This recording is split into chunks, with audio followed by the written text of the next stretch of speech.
welcome to Crossover Event. Oh my god, we've gone on this long. 24 episodes. Is that right? 24 episodes. That's wow. insane. You could watch 2 a month. Yeah. They're not that long. You could watch all of them in like an afternoon. In an afternoon, that's right? true. That's one of the fortunate things. But I was happy to, all right, let me say this differently. There's a movie out right now. We try and base around whatever's popular, what's coming out. So the Pixar movie is Lightyear that came out. Yes. Which I have, it's fine. I told you that before you went to see it. It's exactly it's fine. It's fine. Whatever. Yeah. But I'm like, what is our topic going to be? Maybe we could do sci-fi space adventure animated films. Nope, too narrow of a niche. There's like Maybe. 4. You know, is there only 4? I feel like there's more. We got like Final Fantasy, and then we have. You're counting those. Yeah. What? I mean, it was a movie. Okay, They made a big theatrical. Well, there was that also the Legend of Orin Star Chaser or whatever that is. Was that animated? Yes. I didn't even know that. I've never actually Treasure watched Planet. it. Oh god. Titan A, which no one liked but us. And I remember at the time, I was like, that was great. Yeah. And this guy right here, which by the way, this guy right here, Harris. Hey. Martin Thomas. Hey. And here's the thing. I thought, what better to talk about? And just, we'll just do animated films in general. What are our favorite animated films? And you got 2 ex-animated characters here. And you got one guy who gives advice to people who probably take too much life lessons from animated characters. If your life resembles Big Mouth, you should probably write me. But we're like, okay, fine, best. And then I'm thinking more and going, wait, there's too many big ones that we're just going to, we're going to talk about again in the context of another discussion that like everybody's talked about to length. Why don't we do something like, we'll try and like lower the bar a bit. So it's kind of like. So should we say no Pixar movies? No Pixar, no Disney. Okay. Yeah. We're about to go all hipster animated on you. Yeah, right? But there's so many great ones. I know. There's so many great ones we can talk about. And I was kind of excited. The only hard part, as Harris said to me when he was discussing coming on this episode, is it's not hard, like, coming up with what the best animated films are. The hard part is, like, breaking down what you would actually pick. Because it's a wide topic. Sure. It really is. But Harris, why don't you start us off with your first pick? Well, my first pick is going to be a very formative one for me, which is going to be Rankin Bass's The Last Unicorn. Oh, okay. So this one came out at a particularly formative time in my life. I didn't see it when it was in the theater. I saw it when I was on a vacation to some place where they happened to have a Laserdisc player. This should tell you about how long ago this was. Yeah. And for all of the kids who were on this trip, they would have like movie nights, and one of the nights they decided to show The Last Unicorn on Laserdisc. I did not know this movie existed to begin with. I watched this, and for a kid who grew up on a steady diet of Disney movies, this thing blew my mind. First of all, it's got the same sort of animation style that if you've seen the Rankin Bass Hobbit, then you already know what it looks like. But the animation style was incredible, but the story is what got me because it is the anti-Disney. People die, people swear, the ending is not the happily ever after, and it blew my mind in terms of what animated movies could be. Mm-hmm. And because I saw it at a very young age, it really hit me in the, Grandpa, wait, why are you telling me this story? Because I grew up on the era in a time of like, no, it's an animated story. It ends happily ever after. You know, the prince gets the princess. Everything goes great. That does not happen in this. And for me, that was like, my sense of child justice must be avenged. So as soon as the movie was done, I ran back to my room and just redrew the ending. Oh, wow. What? Yeah. So how did you fix it? Oh, obviously, Prince Lear goes off with Amalthea, who stays human or can shift back and forth. I wasn't entirely clear on what that was, because narrative consistency. What is that to a 10-year-old?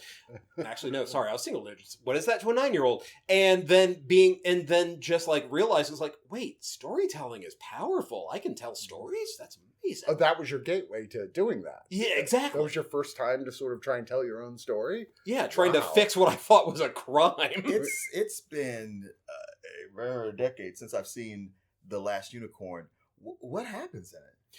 Well, the whole story is about a unicorn who literally is just in her forest and doesn't realize that all of the other unicorns in the world have gone. Because they're immortal, they really don't have any carers, they worry about anything, so she's just keeping her forest safe. And then she overhears 2 hunters saying, like, saying that, like, you know, we can't hunt here, we'll find no game, this is a unicorn's forest. What do you mean? I thought unicorns were a myth. It's like, no, there used to be more, but now she's the last.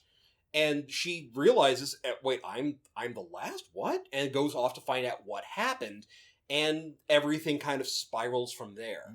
And this led to the most embarrassing moment I've ever had with a celebrity, where I met Peter S. Beagle, who wrote the book that it was based on. Yeah, my parents gave me the book first when I was a kid, and I was like, "Why did you do that? I'm broken now." I saw the movie first, and then I got the book, which happened to me multiple times. That's a story for another time. But like, I am in my mid-20s. I am meeting Peter S. Beagle, who has written this, and I am trying to explain to him how much this movie meant to me, except I am geeking out to a level where English is now my second language. Oh. And I'm trying to explain, it's like, so I saw the movie as a child, and I hated it. I'm gonna go now. And thank God he signed my stuff anyway, but still. Oh, wow. Yeah, it's been a while since I've seen the movie or read the book, but I remember just adoring it. Adoring it. Yeah, if you've never seen The Last Unicorn, you know, I mean, it's kind of essential if you're one of those people who really likes fantasy, like, a lot. And I don't mean like Game of Thrones type fantasy. I mean more like, if you're one of those people who Legend is one of your favorite movies, oh my God, why haven't you seen or read The Last Or Unicorn even if you yet? really love Lord of the Rings, because Rankin Bass did the, to my mind, definitive version of The Hobbit. And Well, I mean, there's not a lot of competition for better. Granted. But also, the other thing that's really kind of interesting is that the animation studio that did the actual animation for The Last Unicorn, the next thing they did was formulate into Studio Ghibli.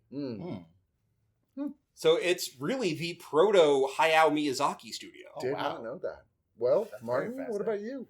I'm going to go back to also something from way, way back. To 1969's A Boy Named Charlie Brown. Oh boy. Don't be a blockhead. Now, I know that, like, Good grief. You and probably a lot of other people are going like, well, Rats. how is that a movie? Those are just 30-minute TV specials. No, A Boy Named Charlie Brown is a feature film. Feature-length film. Okay. Feature-length film. I saw it in the theater. Man, Peanuts was huge when we were kids. It was. Like, it was everything. Yes. Those holiday specials, pretty much the whole family would stop everything Every year. to watch each one of those holiday specials. Yep. And it started with The Great Pumpkin, Charlie Brown, and it went on to Christmas and everything else. It was just a football. Stop stressing out, Charlie Brown. Then you can that'd cook be Charlie awesome Brown to while do you're now. trying to make Thanksgiving dinner. But A Boy Named Charlie Brown was a feature film, and it was basically almost like it begins as a starter pack for, hey, just in case you don't know Peanuts, where they took a lot of the gags that were had been running the comic strip and really fleshed the characters out. Just vignette here and there. They're going to school, getting out of school for the summer, playing baseball. It's a whole big baseball thing.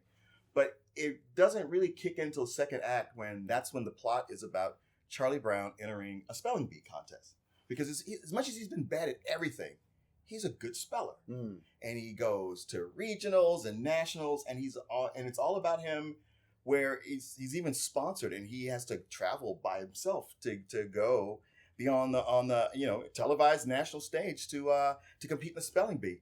And throughout the run of Peanuts, it's been Charles Schultz just pretty much telling kids like, hey, I'm not gonna lie to you and say childhood is happy. It sucks. It especially sucks for you guys. You just best get used to it. And this whole thing with Charlie Brown, there's a couple of musical numbers, but he gets this spelling bee and gets all the way to the last two, and he misspells Beagle. It's that's what his dog which is. his dog is. Yeah, yeah. Snoopy. But like everybody at school who has always bullied him and hated him, they're cheering him on. They've written songs about him, champion Charlie Brown, and they're all watching him on TV, and they watch him. This is his moment, and he fails. And all the big parades to send Lucy him off. pulls Beagle away. Well, he gets back, and there's nobody waiting for him. It's at night, and he has to go home. And the next And day, they play that music. Well, that sad Charlie Brown music. the next day he's depressed and he won't even leave his room. Like you get to see true depression here as a child. And it's not till Linus comes over and tries to give him a pep talk. He's like, everybody hates me. I hate myself. Just please go away. And he goes like, yeah, Charlie Brown, you messed up, but did you notice the world didn't come to an end? It's profound. I would be like, are you serious? You think that's what the bar is? Like, I'm depressed because I feel like the world's gonna end. Man, screw you.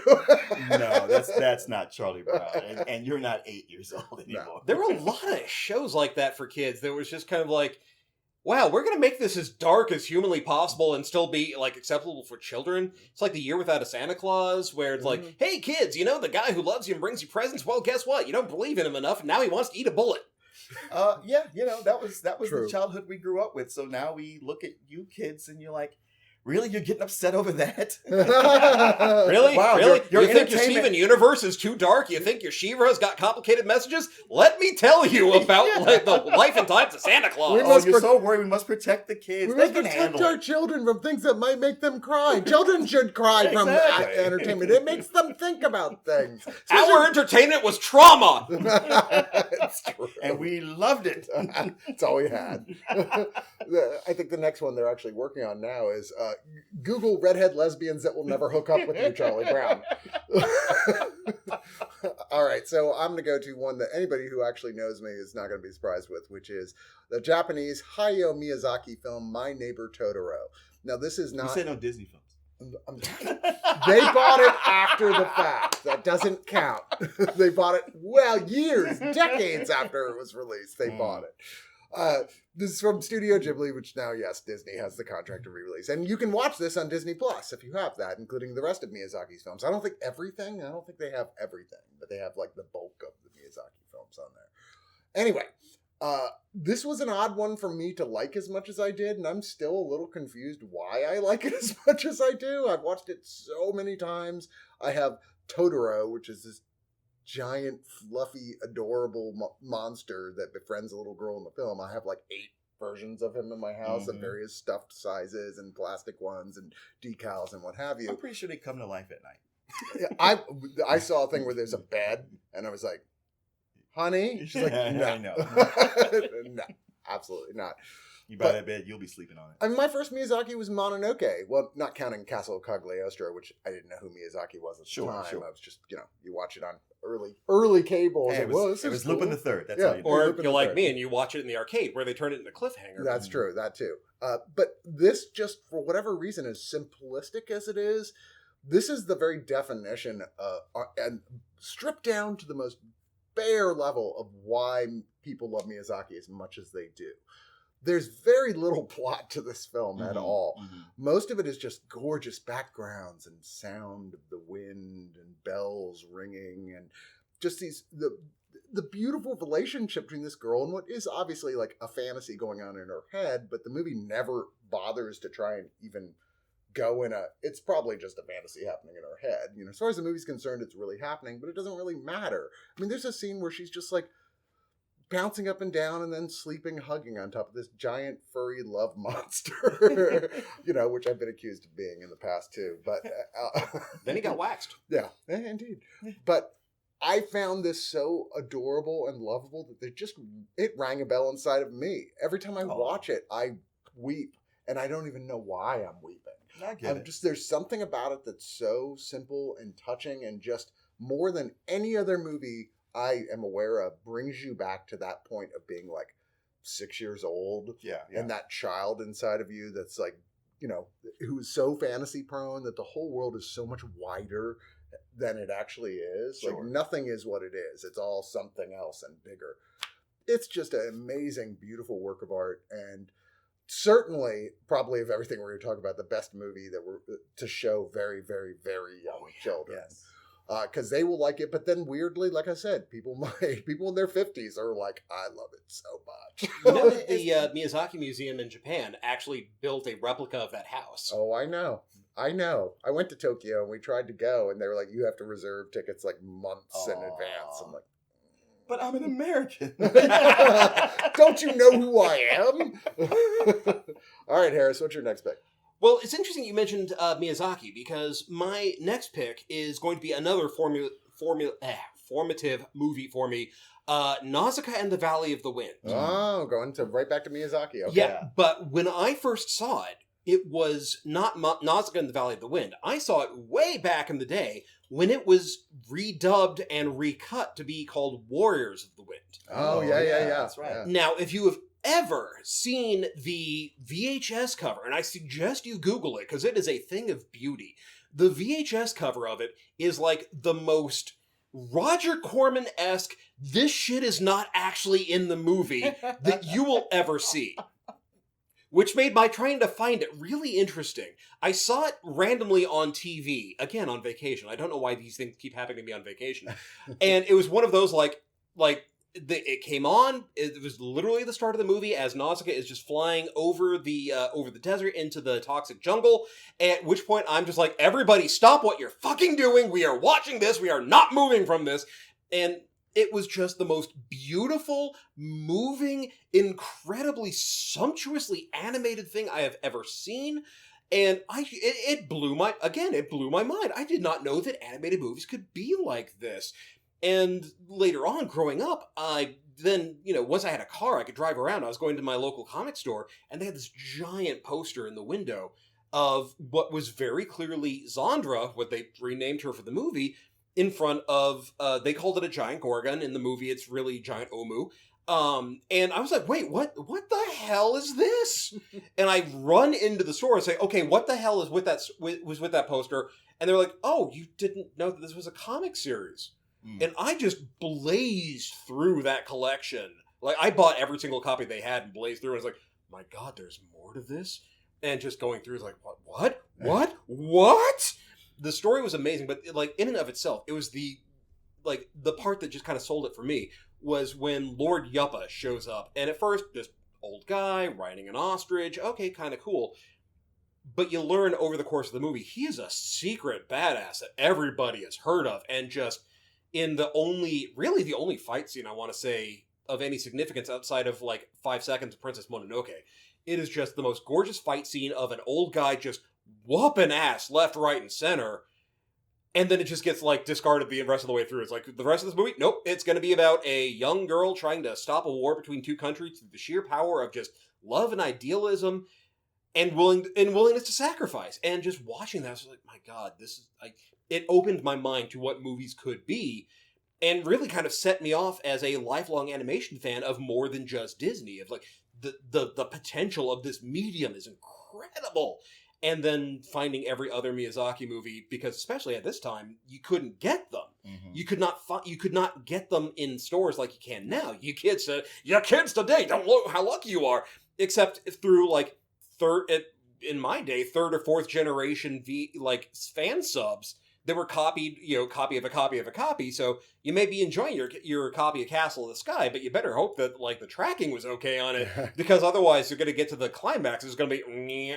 I remember when I first saw Mononoke, I was like, wait, this guy has a bunch of other films, and like the only copies I could find of them, I found a box set online, but it was like on eBay. It was like it had come out years before, literally everything on DVD. But it was selling for like 4 times the original selling price because they had only put out like 500 of them. I was like, yes. So, I remember those days where seeing anime that came from going to a comic book convention and somebody might be shown in a room, and not even like a sanctioned hotel room at the convention. It'd be somebody's actual just hotel room where they have their impromptu anime club where they're showing. Yeah, they literally just hand wrote a sign saying, "Hey, we're going to be watching this thing at this time at this room." Mm-hmm. So we're clearly not pedophiles. Nausicaa was kind of like an early front runner for Lord of the Rings in terms of, I mean, obviously Lord of the Rings predated it in terms of story, but in terms of like film, with an incredibly complex fantasy adventure that, if anything, I'd say if you're a big fan of stuff like Avatar: The Last Airbender, this is like what you should seek out and watch. Oh yeah. Also, if you really like, if you either like Shin Godzilla or any of the Evangelion series, you really want to watch this, because this is what Hideki Anno grew up on and made him want to become an animator. And in fact, he did a live action version of the 7 Days of Fire from Nausicaa and the Valley of the Wind, where CG fire demons, or god soldiers as they're called in the original, are destroying the earth. And you see those days, and that's just a fan film he made, and it's gorgeous. It's funny how many of the, as you were saying earlier, the anime movies actually you discover, oh shit, there's this huge comic book series. Like eventually in My Neighbor Totoro, the series, it turns into The Professional, where Totoro is a professional assassin the whole time. He trains the little girl to be a killer. It's really cool. You say that like you're joking, but I you wouldn't be surprised. I wouldn't be at all surprised. Yeah, Martin. So Actually, I remembered the movie I wanted to talk about. Oh, good. Yeah. I mean, maybe good. Well, He's like, Waking Life. We're like, Waking Life wasn't bad. Scanner Darkly, I'll kill you! I like Scanner Darkly better than Waking Life. I do too. Yeah. But not a lot. And if you watch very carefully, you can see the 5 seconds I animated. No, before we came in here, we were talking about the man, the myth, the legend, Ralph Bakshi. And I have a long history with Ralph Bakshi, watching his movies. And they were always edgy to the point of being mostly for adults and oftentimes on the side of slightly offensive. But hey, 60s and 70s, we were used to that kind of thing. There's so much of his catalog now that you just couldn't even show to people, even with a disclaimer. You could say, like, it has a lot of racist imagery and talk, and you'd still get most of the audience getting up and walking out. It's just unfortunate that that's what it is. You have to, if you weren't born at the time, you have no appreciation for it. But the movie of his that I would like to talk about is something that actually is commercial and could be shown to anybody. And Cool World? What's that? Cool World? No, that goes on the other list. No. It's a movie that I alone feel is very underrated, and I love his Lord of the Rings. Okay. Yep, that's just you. No, I actually with him. I Thank you. love his Lord of the Rings. Yeah. And it was like it basically invented rotoscoping for a wide audience. Right. I mean, I know at the time there was some. It was criticized for having too much rotoscoping, but there's so much rotoscoping in animation now that it's like citing a basketball player for traveling. It's like, well, everybody does it, so that's why it never gets called. But going back and watching it, once the Peter Jackson Lord of the Rings came out, I was like, well, I just want to go back and watch this one just to compare, probably laugh at it. And as I'm watching it, I go like, you know what? For this hour and a half, he keeps it pretty concise and keeps all the important details in there. Like, he pretty much takes what Peter Jackson took over the course of 6+ hours in the first 2 movies. He does it within that movie, and you don't really miss anything. Like, you get the whole story. And I was like, damn it, I only wish they'd given him the money to finish it. But you can get the rest of it from the Rankin Bass animated Return of the King. They pick up right where it drops off. Picks up right where it leaves off. Very different animated stuff. Yeah. But if you start with their Hobbit, then it all feels cohesive together. Sure. Yeah, they actually bridge the gap by having a bard telling the initial story of what you missed before. And then it comes right back to John Huston as Gandalf from The Hobbit. Mm-hmm. So if you've seen The Hobbit, you can pick it up pretty quickly. Yeah, but every so often I'll pop it back in because it's like, oh, I can relive this without it taking up most of my day. It's really good for me, not for Harris apparently, but like I watched it so many times when I was young, and also grew up reading Lord of the Rings. So it was like, this is all we had. Sure. And I just a matter of massive anger that they never finished it because I thought it was so gorgeous. Yeah. And that may have been the first Bakshi film that I actually saw. Yeah, I mean, it was probably the first one that was like, hey, everybody, come watch this. Right. I mean, that IP, Lord of the Rings, I mean, you think it's big now. It was huge back in the day. I mean, like, it was, even pre any adaptations, everyone in the world knew what Lord of the Rings was. It was one of the biggest. Led Zeppelin was making songs about it. It was one of the biggest, most successful book series of all time from an author who basically just wrote that. Which is weird, right? You're like, wow, that's pretty much all he did was Lord of the Rings, and then other stuff about Lord of the Rings. Hey, so, pick one thing and be the best at it. And he was arguably. Well, I'm gonna cheat again, like I did on our dinosaur episode a bit. Okay. Yeah, I was giving him shit about like Charlie Brown being like not necessarily a movie. I was wrong on that. But I think when you take these 3 short films and add them together, they're feature length. So I'm going to go with Austin animator Don Hertzfeldt's The World of Tomorrow, which I think is one of the most moving, impressive, intelligent animated films I've seen. I saw this on your list, but I've never heard of it. I will have to loan you we've got the disc of them. Okay. If you've ever been to an Alamo Draft House, then you've probably seen clips of this during the pre-show. Or some of his shorts, because he has a lot of different shorts that he's done that have used to be featured in any number of festivals. It's weird, when I finally met him at a Fantastic Fest closing party, I was expecting him to be like in his 50s. Oh, no. And he's super young. And I'm like, dude, you started Mike this. Judge they carried on the Spike and Mike's Twisted Animation Festival. Yeah. He's like way younger than he looks. He's like the Summers brothers. I don't understand how they do it. There's virgin blood. There's a portrait in the attic. I don't know. But It's amazing. Now, here's the thing. I wouldn't call him a fantastic animator per se. It's like South Park. You take a very basic level of what the tools are you're working with. In his case, it's like stick figures. Yeah. And you find ways to tweak it in ways that has to do with just straight up wild creativity, just insanely creative stuff to do with it. And then you write something that's so profound and intelligent and moving and funny that you can't stop thinking about it when it's done. And the premise is this little girl named Emily.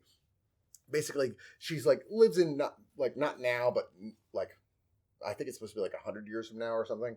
And she like finds this sort of communication center, and she presses the button on it, and she's really young. She's like 4, so she talks like you can't really understand what she's saying most of the time. And she's contacted by Emily, her clone of her multiple clones down the line from 227, I think it is, years in the future, who's telling her about what the future is going to be like. Okay. And so there's 3 of these things. They're all short, but not super short films. Oh my God, they're a revelation. Like, we go back and rewatch them all the time. They're just so profoundly moving, and you will laugh out loud and literally tear up. I mean, it's hard to believe you would tear up at something with stick figures, but yeah, here it is, World of Tomorrow. It's, if you can find it, and I think you can. I mean, they're both. I don't know where you can find it on streaming per se, but I think at least the first one might be on YouTube. So great. Okay. Anyway, that's going to wrap up the regular episode, but don't worry, we have a lot more animated stuff to talk about, which we'll lightning round on our bonus episode, which you can watch on oneofus.net, the website that I run. If you're a subscriber at the brown coat level or above, that's only $5 a month, and you can get most of our episodes. Every once in a while we skip it because we're lazy or don't have enough to talk about. Like with dinosaurs, we're like, I don't have a lot. I think we covered the dinosaur thing. We got as far as we're going to get. But normally, there's a bonus episode on there where we talk more about stuff. Also, please, this is on Screen Fanatic on YouTube. We love Screen Fanatic. They're our hosts for the show. Please like and subscribe. Please cross-post these episodes. Like, put them up straight up. Like do the thing where you embed it on your things or whatever it is, where it just runs on your Facebooks or your Twitters or your whatever you kids are using these days. I don't even know. This is something. TikToks. Is it TikToks? I don't know if you could do that on TikTok, but talk about it on TikTok. Please let people know. We need more people to know about this. I keep finding people who discover us and go like, "This is so great. How come everybody doesn't know about this?" I'm like, because you're not talking about it enough. Because you're not talking about it enough. So talk about it. And also, we have a comment section. Please leave us a comment. We often, if you say, hey, I'd love to see y'all do a show about this. We'll do that. We'll do that. We already got one of our next shows planned from somebody doing that on one of our last shows. So, do that. Or just let us know what you think. Let us know what are your favorites of these things. But thank you so much to my co-host here, Martin Thomas from Double Toasted. Thank you, Chris. And Harris O'Malley, known as Dr. Nerdlove online. If you consider yourself a nerd, a geek, a spaz, a dork. And you need love. He's the guy to at least point you in somewhat of the right direction. I try. Yeah. I mean, he can't tell you what to do. That's not how therapy works. You got to pay for that. Yeah, exactly. But thanks for joining us, and we'll see you in another week.